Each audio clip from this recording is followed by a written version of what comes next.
আসসালামু আলাইকুম, কলার কথা বলেন প্লিজ। হ্যালো, আসসালামু আলাইকুম। ওয়ালাইকুম সালাম। আমি ব্রিটিশ সিটিজেনশিপ অনিল ইসলাম বার করি, এখন পাসপোর্ট বানাইছি না, তো কোনো অসুবিধা হইব নি?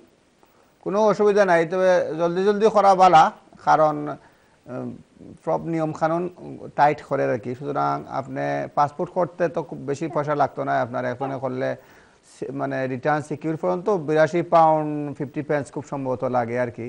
আর কোনো কঠিন বিষয় নাই। ফর্মটা আনতা, সিটিজেনশিপের সার্টিফিকেট দিতা, পোস্ট অফিসে চেকিং করাইতা, 90 পাউন্ডের মধ্যে সব হয়ে যায়।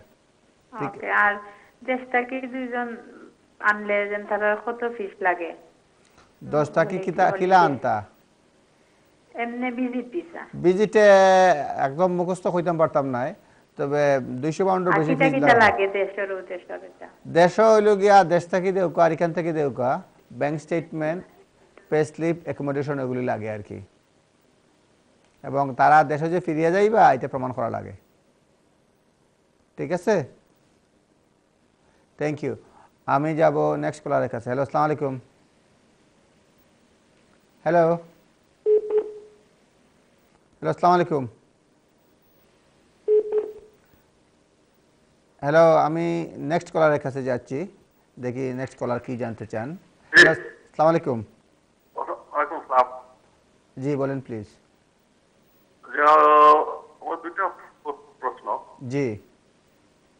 প্রথমটা হইল, আমার ওয়াইফ আপনার ওদের বছর জুনে আমরা একটা মে মাসে। জি আমার একটা ছেলে আছে, জি দেশে হয়েছে। জি ইউকে পাস করতে মাসে। জি তো কিছুদিন আগে খবর বললাম যে 18,000 পাউন্ড আপনার বেতন দেখাইতে দিব। জি। আপনার বেলায় প্রযোজ্য যারা। আমি পরিষ্কার শুনতে পাচ্ছি না, তারপরে আপনার প্রশ্ন আমি আশা করি বুঝতে পেরেছি। সেটা হচ্ছে যে 18,000 যে থ্রেশহোল্ড, এটা এখনো বাস্তবায়ন হয় নাই, সুতরাং আগের নিয়মই বহাল রয়েছে।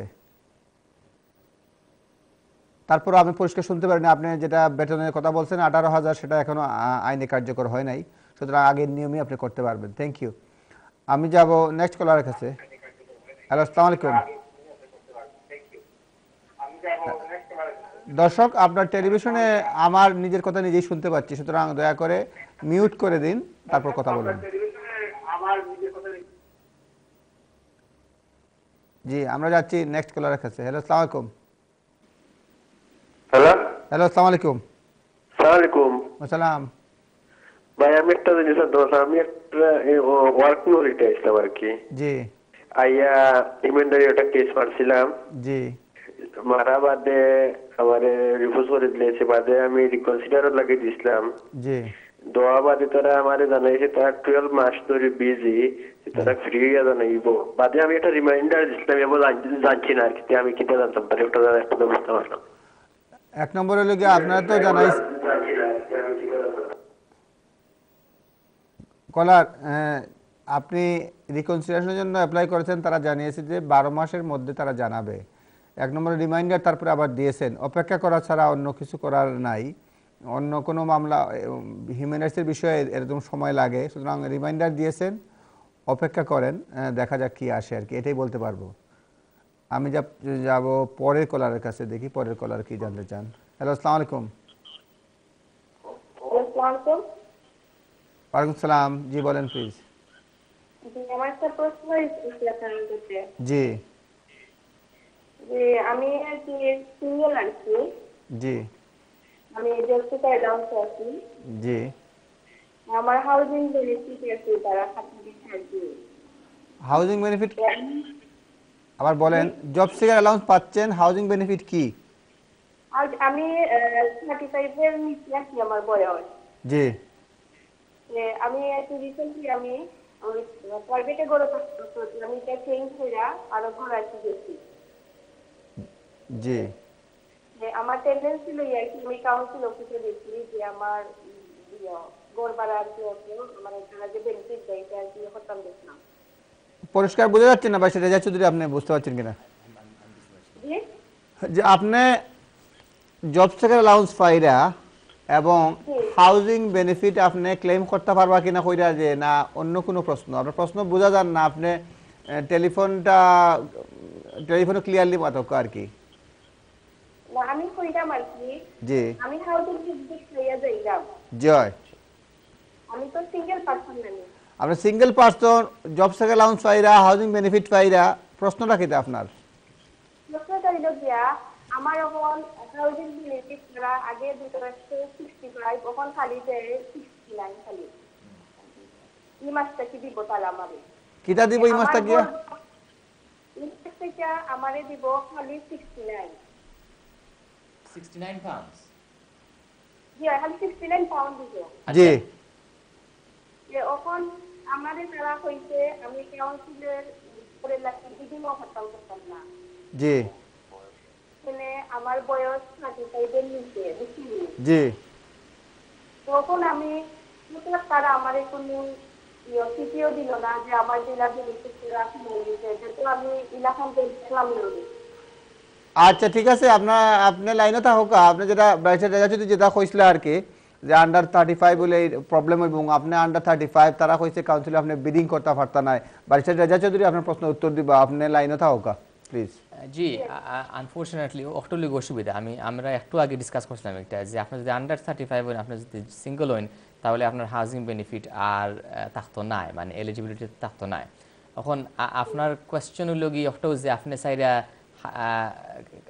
হাউজিং মানে হোমলেস করতে না কিতা জি না তাই কোনো সমাধান আছে কিনা right unfortunately it's very difficult Tarique ভাই আপনার সমাধান ইমিডিয়েট আনসার হলো কি কোনো সমাধান নাই এট লিস্ট হাউজিং বেনিফিট পাওয়ার লাগিয়া এক সমাধান ওই লগিয়া যে আপনি খামতুকানি জি আপনি যদি খামতুকাইন তাহলে আপনি নিজের ফুকের তাকে আপনি আপনার রেন্ট দেওয়া লাগবো ওই লগি একটা খুবই একটা গুরুত্বপূর্ণ চেঞ্জ আনছে যে আপনার লাখান যারা ক্লেমেন্ট আছেন তারা কিন্তু কোনো বেনিফিট দেওয়া না আপনি যদি সাইন যদি লোকাল কাউন্সিলর গিয়ে আপনি হোমলেস ক্লেম করেন হোমলেস ক্লেম করলেও আপনার যদি কোনো মেডিকেল কোনো ইস্যু না থাকে আর কোনো যদি সিরিয়াস কোনো মেডিকেল কিবা মেন্টাল কোনো অসুবিধা না থাকে তাহলে আপনার কোনো প্রায়োরিটি নিড থাকতো না as a homeless applicant বুঝছেন তো I'm afraid the only answer that I can give you is this যে আপনি you'll have to look for a job না আপনি হইতে পারেন যে জব তো কোনো মিলেন না I know that we know this that's just the climate and I'm afraid that's how it is I'm sorry that you're in this position but আপনারা আমি I wish you all the luck thank you আমি তো হইতে পারবো না আমার question আছে বুঝছি না